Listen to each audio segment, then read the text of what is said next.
Olá, meu irmão, minha irmã, tudo bem com você? Quero cumprimentá-lo com a paz do Senhor Jesus. Estou mais uma vez aqui para trazer uma palavra de Deus ao seu coração no nosso canal Maná Diário.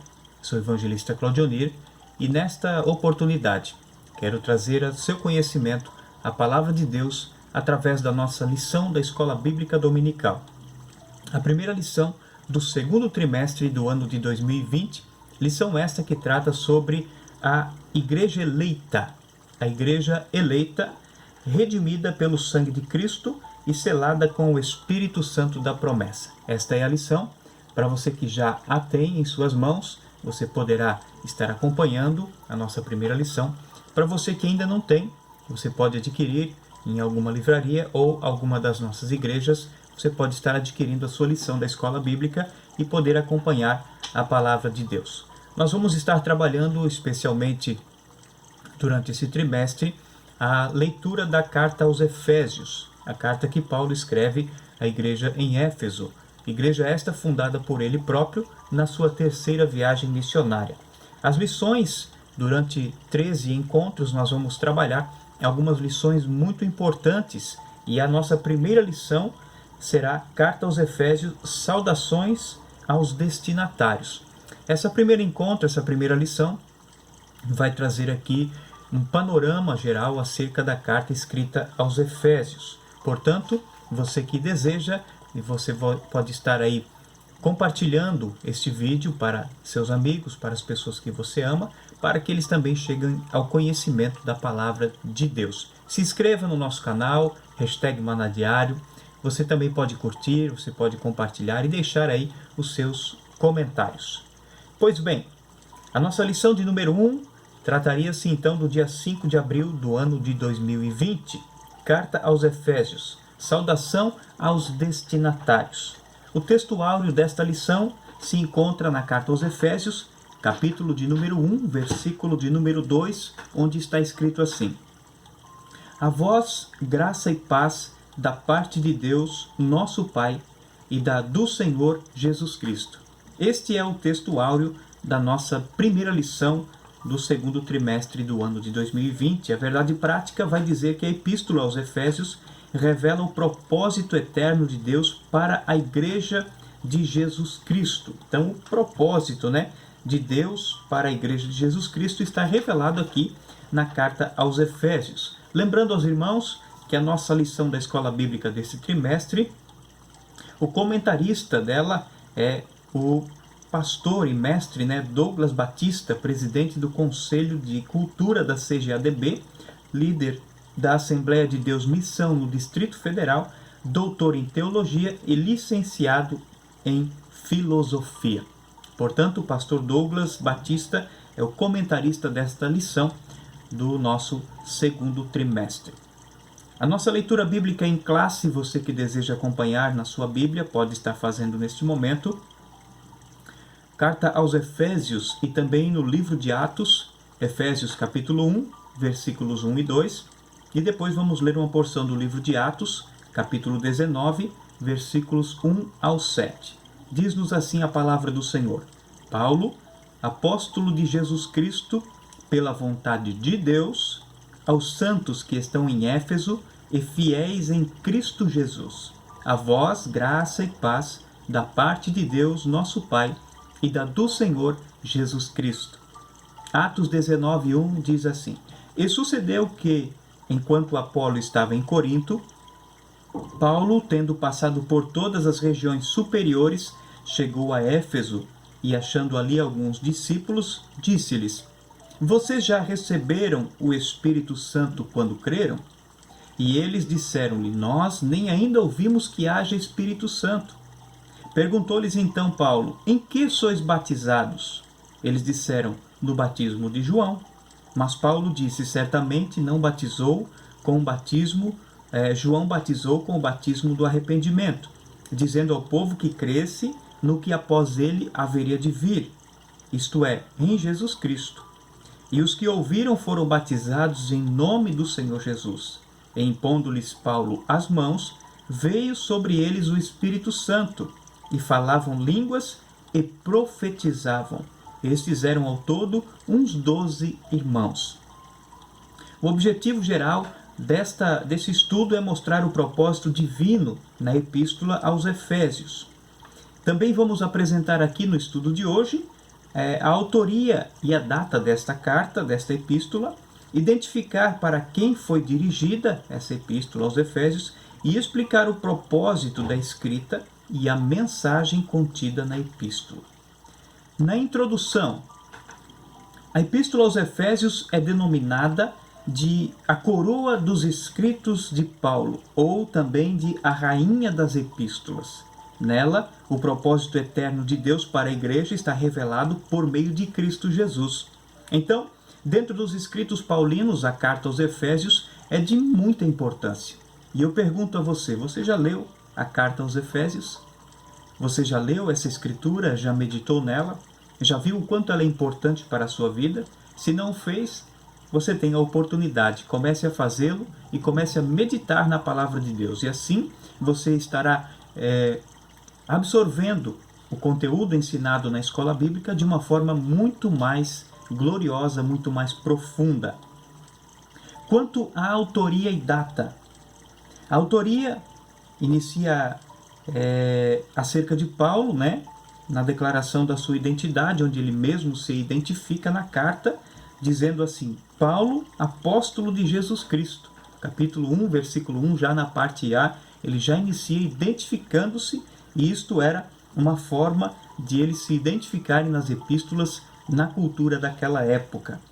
Também nós vemos aqui um significado muito importante nesta identificação de Paulo, porque outrora esse homem chamava-se Saulo. Saulo, em hebraico, significa solicitado. Agora ele tem o seu nome mudado para Paulo, que significa pequeno, e esse era o seu nome romano. O nome Saulo em hebraico e o nome Paulo em romano. Então ele vai sempre utilizar o seu nome como Paulo, ele sempre se identifica como Paulo e não mais como Saulo. Como Saulo, ele era o grande perseguidor da igreja, obteve carta dos maiorais, cresceu e aprendeu nos ensinos do grande rabino Gamaliel, e aprendeu ali tudo sobre o Antigo Testamento, sobre a lei mosaica, era zeloso, cuidador da obra e era um homem de extrema religiosidade. E por causa desta religiosidade, ele foi levado, impelido, pelo seu zelo, a perseguir os cristãos. E aí nós sabemos que tudo vai iniciar a história de Paulo, a história cristã de Paulo, e também, por que não dizer, a história de Éfeso, da carta aos Efésios, não da cidade de Éfeso, mas dos cristãos de Éfeso, vai iniciar no caminho para Damasco, quando Saulo ele vê um grande clarão no céu, cai por terra, e ali Jesus fala com ele e o comissiona, o chama para esse ministério perante os gentios. Então, a partir do momento que Saulo tem o seu encontro verdadeiro com Cristo, inicia uma nova história. E a partir dali, então, nós vemos que a história de muitas outras pessoas seria transformada, seria mudada. E essa é a história da sociedade, da comunidade religiosa de Éfeso. Subtópico 2 fala sobre a assinatura apostólica. Nas 13 cartas de sua autoria, o apóstolo se identifica como Paulo, nunca como Saulo. Então nós vemos aqui porque ele se autodenominava ou assinava ou se identificava como Paulo e não mais como Saulo. Provavelmente ele considerava isto uma forma mais prática para evangelizar o mundo gentílico, já que este nome Paulo ele tinha um cunho, tinha um caráter gentílico. E aí isso identificava ele ainda mais com as pessoas, de uma forma mais simples, de uma forma mais direta, de uma forma mais objetiva. O outro detalhe relevante é a reivindicação de sua autoridade apostólica com a ressalva pela vontade de Deus. É o que nós lemos aqui no nosso texto da leitura bíblica em classe, onde ele vai dizer: Paulo, apóstolo de Jesus Cristo, da vontade de Deus. Isto frisa que não foi pela vontade de homens, nem mesmo a vontade dele, nem dele próprio. Ele jamais imaginava que isso iria acontecer com ele. Mas Deus tinha um propósito na vida de Saulo de Tarso, assim como Deus tem um propósito na sua vida. Assim como Deus te chamou com um propósito específico. Então, Paulo, chamado e conhecido como apóstolo dos gentios, ele vai trazer agora a sua autoridade apostólica, dizendo que foi da parte de Deus e não da parte dos homens. Subtópico 3 fala sobre uma epístola da prisão. Olha que interessante. Por que denominada uma epístola da prisão? Você já parou para pensar nisso? Epístola da prisão. A epístola foi escrita no período em que Paulo se encontrava preso em Roma. Uma prisão domiciliar, mas ele passou aproximadamente 2 anos ali em Roma antes do seu julgamento, da sua sentença final. Paulo esteve preso depois da sua 3ª viagem missionária. Então Paulo é levado a Roma, de Jerusalém a Roma, passa por algumas situações no caminho, não vamos detalhar aqui, é claro, mas nós sabemos que Paulo está na prisão. E da prisão ele escreve esta carta para os irmãos que residem em Éfeso e também nas comunidades adjacentes, nas igrejas adjacentes. Paulo escreve esta mensagem para a edificação da fé de todos os irmãos. Então, durante esse período em que ele estava preso, ele também se identifica, não somente para os efésios, mas também a outros cristãos aos quais ele escreve, se identifica como o prisioneiro de Jesus Cristo. Também ele vai se identificar como embaixador em cadeias. Olha só a alegria que Paulo tinha no seu coração em poder, mesmo estando preso, fazer a obra do Senhor Jesus. E isso indica que era uma carta enviada do cárcere. A epístola da prisão não é a única aos Efésios. Nós vemos também que é redigida aos Filipenses, aos Colossenses e também a Filemon, de dentro da prisão. De acordo com Atos, após realizar 3 viagens missionárias e implantar igrejas na região do Mediterrâneo, Paulo escreve em prisão domiciliar por cerca de 2 anos, quando ele fica ali. Então, este período da prisão de Paulo dá-se aproximadamente entre os anos 60 e 62 depois de Cristo. Então, subentende-se que essa epístola aos Efésios ela tinha sido escrita entre os anos 61 e 62 depois de Cristo. O tópico 2 fala sobre os destinatários. A cidade de Éfeso. Vamos ver um pouquinho sobre esta cidade. É preciso nós, para entendermos bem a palavra de Deus, remeter-nos ao contexto histórico, cultural e religioso da época para poder absorver melhor as palavras que foram escritas e por que é que essas palavras foram escritas e colocadas desta forma. Na carta aos Efésios não é diferente. Então, a cidade de Éfeso, fundada por volta do ano 1050 a.C., tornou-se um centro político, comercial e religioso da Ásia Menor, que é atualmente no país da Turquia. Era uma cidade litorânea cujo porto desaguava no mar Egeu. A sua rua principal era pavimentada em mármore com colunas trabalhadas em ambos os lados. Imagina, a rua principal de Éfeso toda trabalhada em mármore. Olha a luxúria da cidade. Era considerada uma metrópole com cerca de 500 mil habitantes.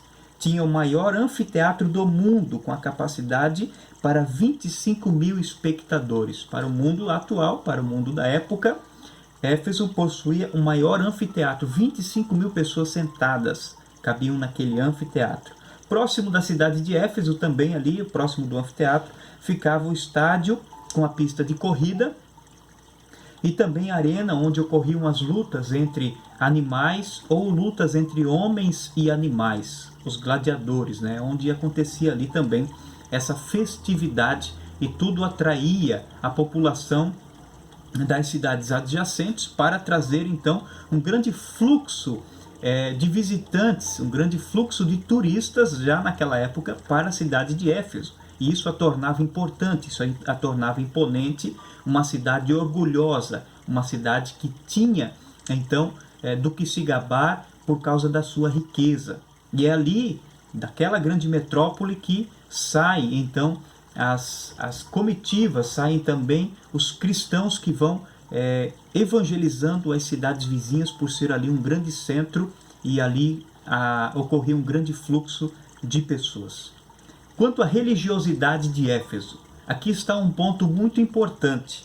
Quando Paulo chega a Éfeso, ele enfrenta um grande número de religiosos, mas não é de judeus religiosos, são de religiosos gentios, porque ali na cidade de Éfeso estava construída uma das 7 maravilhas do mundo antigo. Sim, o grande templo da deusa Ártemis, ou também chamada de deusa Diana, que era a deusa dos Efésios, né? Deusa da fertilidade. A economia da cidade de Éfeso, ela dependia também dos milhares de turistas que visitavam ela. E essa visita não era apenas pelos seus pontos importantes, muito mais também por causa deste templo localizado lá. Então as pessoas vinham para cultuar a Diana, e este fluxo de pessoas fazia com que Éfeso era enriquecida. Por quê? Junto ao templo existiam comerciantes e fabricantes, né, de nichos de prata que eram vendidos ali. Nichos são aquelas casinhas construídas para colocar imagens. Então ali estava sendo colocado, né, à venda muitas, vamos chamar assim, muitas barraquinhas instaladas lá em Éfeso para que esses visitantes pudessem comprar alguma lembrança da deusa Diana para levar para sua casa. E quando Paulo, em Atos capítulo 19, versículo 27, nós vamos ver ali a citação de tudo isso, esses comerciantes e fabricantes, né, ficaram alarmados com a pregação de Paulo contra esta idolatria. Porque Paulo pregava contra esta idolatria à deusa Diana, e eles viram que isso estava colocando em risco não apenas o cunho religioso da cidade, mas também o ganha-pão daquelas pessoas. A forma que eles tinham para lucrar com os visitantes estava sendo agora colocada em xeque, colocada em risco. E isso causou neles grande indignação, de forma que Paulo foi muito perseguido na cidade de Éfeso. Quanto à igreja de Jesus Cristo em Éfeso, Paulo evangelizou a cidade e os seus derredores durante 3 anos. Quando chegou a Éfeso, o apóstolo encontrou 12 discípulos, os quais batizou nas águas e conduziu a receber o batismo no Espírito Santo. Atos 19, versículos 5 ao 7. Em seguida, evangelizou os judeus na sinagoga por um espaço de 3 meses. E, como alguns dos judeus resistiram aos seus ensinos, então Paulo alugou um salão na escola de Tirano, e ali ele começou a pregar a palavra àqueles que quisessem vir. Este homem chamado Tirano cedeu espaço para ele. Está lá em Atos 19, versículo 9. Você pode acompanhar na sua Bíblia. A igreja crescia e até os lenços e aventais do apóstolo Paulo eram usados, né, para curar os enfermos e para expulsar demônios.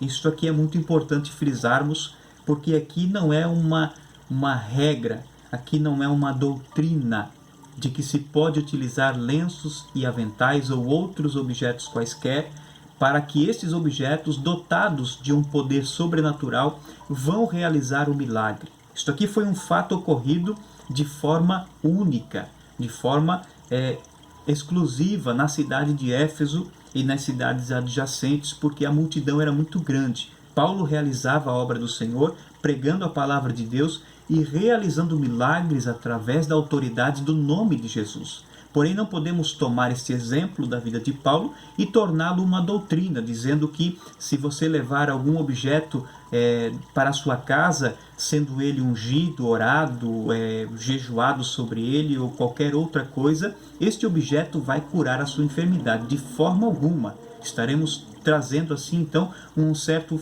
tipo de idolatria e de misticismo para dentro do cristianismo.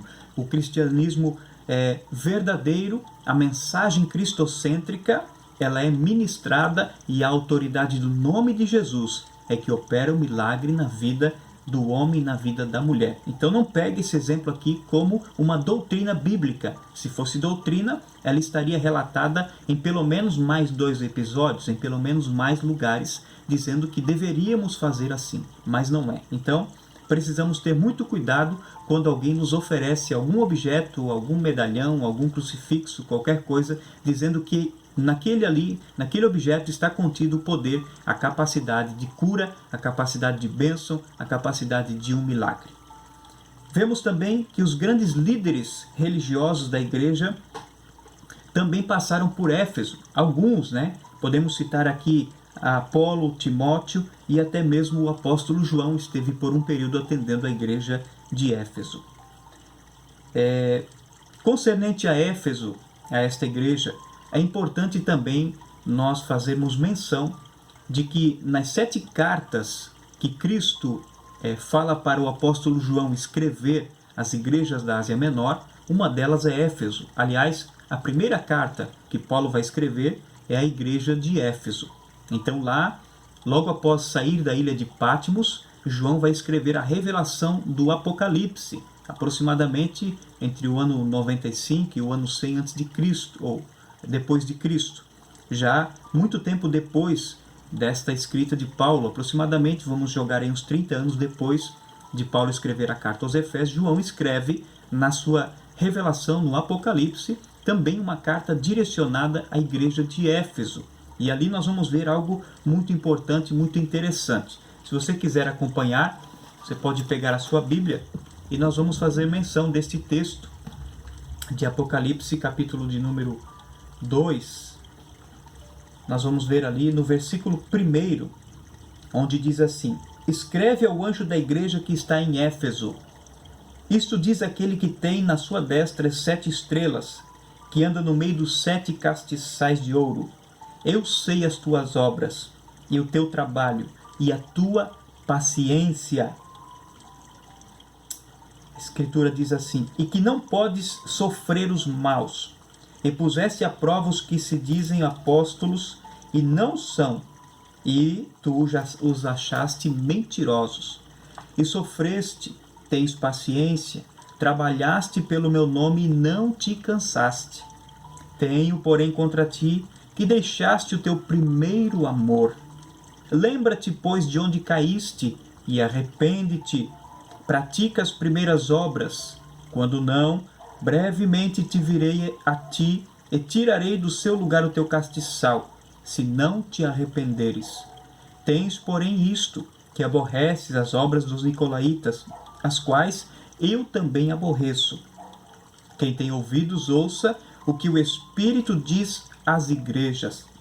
Ao que vencer, dar-lhe-ei a comer da árvore da vida que está no meio do paraíso de Deus. Então João aqui está escrevendo o que Cristo fala para que ele escreva. A carta direcionada aos Efésios, dentro do Apocalipse, das 7 cartas dirigidas às igrejas da Ásia Menor. A ênfase que nós vemos aqui, dada dentro desta carta, é a questão da igreja de Éfeso ter abandonado o primeiro amor. E o que eu acho muito interessante, o que nós podemos observar ali, é que Jesus vai dizer que aquele que vencer vai ter o direito de comer da árvore da vida que está no meio do jardim, no meio do paraíso. Então há uma mensagem de esperança para a igreja de Éfeso. Há uma mensagem de arrependimento na carta de Apocalipse. E muito interessante, Steven Lawson, ele escreve no seu livro As 7 Igrejas do Apocalipse, e ele diz algo que eu quero compartilhar com você. Jesus, ele anda no meio dos 7 castiçais. Como Senhor da igreja, ele caminha pelo meio dos 7 castiçais, encontra-se entre os candeeiros. Esta inspeção o mantém intimamente envolvido com a vida de cada congregação. Anda pelos corredores, examina os bancos de cada igreja, anda pelas salas de aula, senta-se no conselho. Não há segredos para ele. Jesus inspeciona, mede, avalia e observa a condição espiritual de cada rebanho. Em Éfeso, Cristo mostrara-se como aquele que possui autoridade e controle absolutos sobre a liderança da igreja e mantém olhar vigilante sobre a congregação. Portanto, esta igreja que Paulo está escrevendo está orientando. Nós vamos ver, alguns anos depois, algumas décadas depois, que Jesus vai trazer uma revelação para João acerca da situação atual da igreja. Nós vemos, é claro, também um desfecho escatológico dentro dessa escritura, mas não vamos nos ater a isto. Mas nós vemos ali que Paulo, então, ele escreve esta carta aos Efésios com o intuito de cuidar da igreja que Deus havia confiado a ele e que através dele havia sido fundada. Quanto à saudação epistolar, Paulo se dirige aos fiéis em Cristo Jesus, santos e fiéis, diz ele, e ele cumprimenta com palavras dizendo graça e paz, uma expressão que lembra o favor gratuito e imerecido da parte de Deus. O terceiro tópico e último da nossa lição, sobre o propósito e a mensagem. Qual o propósito de Paulo escrever de dentro de uma prisão para uma igreja localizada na Ásia Menor, na cidade de Éfeso? Portanto, aparentemente a epístola não aborda nenhum problema específico. Alguns escritos de Paulo são direcionados às igrejas para que seja abordado alguns acontecimentos específicos e até mesmo problemas que a igreja estava enfrentando. Porém, a carta a Éfeso não traz basicamente isso, mas a gente vê dentro dessa carta algumas ênfases que sinalizam a solução de certas questões. Por exemplo, havia entre os cristãos de Éfeso novos convertidos que vinham do mundo helênico e praticavam religiões de mistérios e de magia. Justamente esses que outrora faziam os nichos de Diana, outrora cultuavam a deusa Diana ou praticavam algum tipo de magia, converteram-se ao cristianismo e agora faziam parte da igreja. Isso é ruim? De forma alguma, é ótimo. Porém, esses costumes, estes métodos de cultuar lá do mundo pagão, lá do mundo gentílico, não pode mais ser trazido para dentro da igreja. Precisa haver uma mudança, uma transformação. Também nós vemos aqui que o passado desses cristãos era marcado pela imoralidade e por bebedeiras, porque esses cultos à deusa Diana, a deusa da fertilidade, eram cultos horrendos, onde envolvia muitas orgias e muitas formas terríveis de cultuar. E isso não era mais agora tolerado ou aceito dentro do cristianismo. Então, eles precisavam abandonar, precisava haver uma mudança de atitude, uma mudança de vida. É o que Cristo fala, né? Quando ele vai ter com Nicodemos, vai ter com ele, Jesus fala para ele dizendo que era preciso nascer de novo, ter uma nova vida, ser uma nova criatura. Então, eles precisavam agora abandonar esses costumes e se abraçar ou se apegar à graça divina. E destaca-se ainda também uma preocupação da parte de Paulo com a unidade e a paz na igreja entre judeus e gentios cristãos, enfatizadas pelo plano universal da redenção para ambos. Naquela época ainda havia uma certa disputa, uma certa diferença entre os judeus que aceitavam a Cristo e vinham para o cristianismo, saíam do judaísmo, e os gentios que saíam do paganismo e vinham para o cristianismo. Muitos judeus não queriam aceitar que esses gentios também aceitassem a Cristo. Portanto, havia sempre alguns casos de dissensões dentro da igreja por este motivo, e Paulo está tratando na igreja de Éfeso acerca disto, né? Subtópico 2, para nós encerrarmos, a mensagem de Efésios gira em torno de duas temáticas. Duas temáticas desta mensagem, a carta de Éfeso: Jesus Cristo, a cabeça, e a igreja, o corpo. Ou seja, nós temos aqui na carta de Éfeso uma totalidade. Jesus, que é o cabeça, está acima, que coordena, que comanda, e a igreja, que é o corpo, composta por todos os membros. Então, aqui nós temos uma plenitude do que é a igreja de Jesus Cristo. A igreja sem a cabeça não subsiste, e a cabeça sem a igreja não tem um propósito em si mesmo. É claro que Cristo não necessita da igreja, mas neste âmbito a igreja ela não pode caminhar sem a cabeça. Então Cristo é a cabeça da igreja e nós, enquanto igreja, fazemos parte deste corpo. A consumação do plano eterno de Deus na pessoa de Jesus Cristo. Também nós vemos aqui a atuação do Espírito Santo como penhor da experiência de salvação. É como Paulo fala àqueles 12 discípulos, dizendo: vocês já receberam o Espírito Santo? E eles vão dizer: nós nem ainda ouvimos falar. que exista Espírito Santo, mas o que é Espírito Santo? Então Paulo leva eles ao conhecimento, e é isso que a carta direcionada aos Efésios quer que aconteça, que eles sejam corroborados, que eles sejam selados com o Espírito Santo da promessa, o Espírito Santo de Deus, para saber e conhecer a plenitude de Deus. Também vemos aqui a reconciliação dos povos por intermédio da cruz de Cristo, a revelação do mistério da vontade de Deus por obra do Espírito Santo. E também um novo estilo de vida baseado na unidade, na comunhão com o Espírito, na frutificação, na adoração e na intercessão do Espírito, os novos relacionamentos conjugais e a luta contra o diabo. Portanto, a epístola contém uma combinação de doutrina, fé e prática da vida cristã. Esta é a epístola aos Efésios. Por que às vezes eu falo epístola? Por que às vezes eu falo carta? Porque a epístola é uma pequena carta, uma carta breve, não é um escrito muito longo. Então, isso é uma epístola, que é basicamente a mesma coisa do que uma carta. E aí nós encerramos o estudo de hoje da nossa escola bíblica com a conclusão da nossa lição, que diz assim: a epístola revela um elaborado resumo da salvação